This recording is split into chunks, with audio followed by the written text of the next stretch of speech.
In July of 1863, the Battle of Gettysburg tested every man on the field. Among them was a Texan named John C. West, serving with the 4th Texas Infantry, Company E, in Hood's brigade. On the west side of Little Round Top, his regiment clashed with the 16th Michigan Infantry in one of the desperate struggles for control of the rocky slopes. Just days later, from Hagerstown, Maryland, West wrote a letter to his young son, describing the fight, the dangers, and the narrow chance of survival.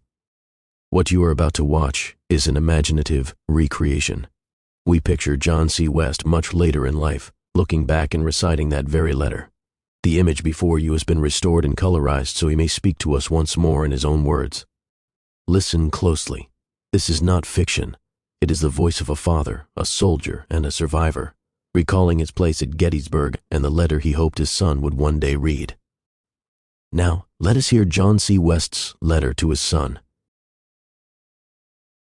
I would like to recite for you a letter that I wrote to my son many years ago, after the Battle of Gettysburg. Hagerstown, Maryland, July 8, 1863.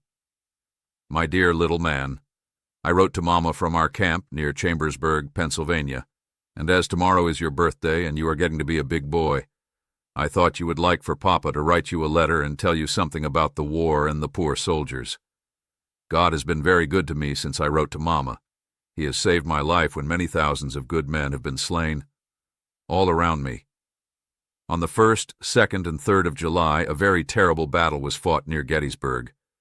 We marched all night, leaving camp at 2 o'clock in the afternoon in order to reach the battlefield in time.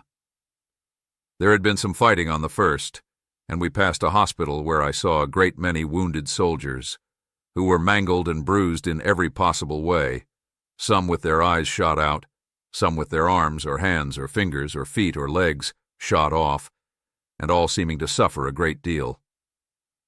About 2 miles farther on, I found a great many soldiers drawn up in a line, ready to meet the Yankees, who formed another line a mile or two in front of them.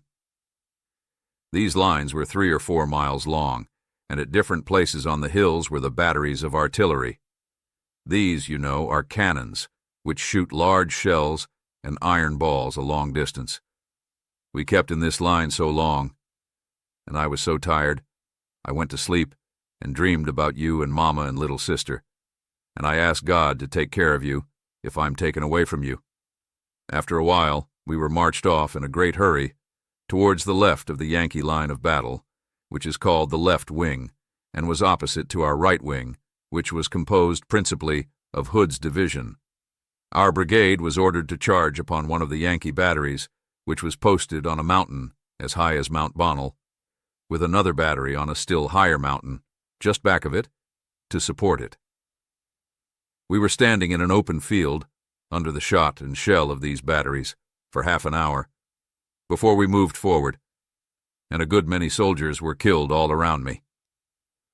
One poor fellow had his head knocked off in a few feet of me, and I felt all the times as if I would never see you and little sister again. When the command was given to charge, we moved forward as fast as we could towards the battery. It was between a half and 3/4 of a mile across an open field, over a marshy branch, over a stone fence, and up a very rugged and rocky hill, while Yankee sharpshooters were on the higher mountains, so as to have fairer shots at our officers. On we went yelling and whooping, and soon drove the Yankees from the first battery, but were too much worn out and exhausted to climb to the second. Besides, a great many of our men were killed, and Minnie bullets and grape shot were as thick as hail, and we were compelled to get behind the rocks and trees to save ourselves. We renewed the charge several times, but the slaughter of our men was so great that after 4 or 5 efforts to advance, we retired about sunset and slept behind the rocks. I had thrown away my blanket and everything except my musket and cartridge box in the fight, and so spent a very uncomfortable night. We remained at the same place all the next day, and every now and then Yankee bullets would come pretty thick amongst us.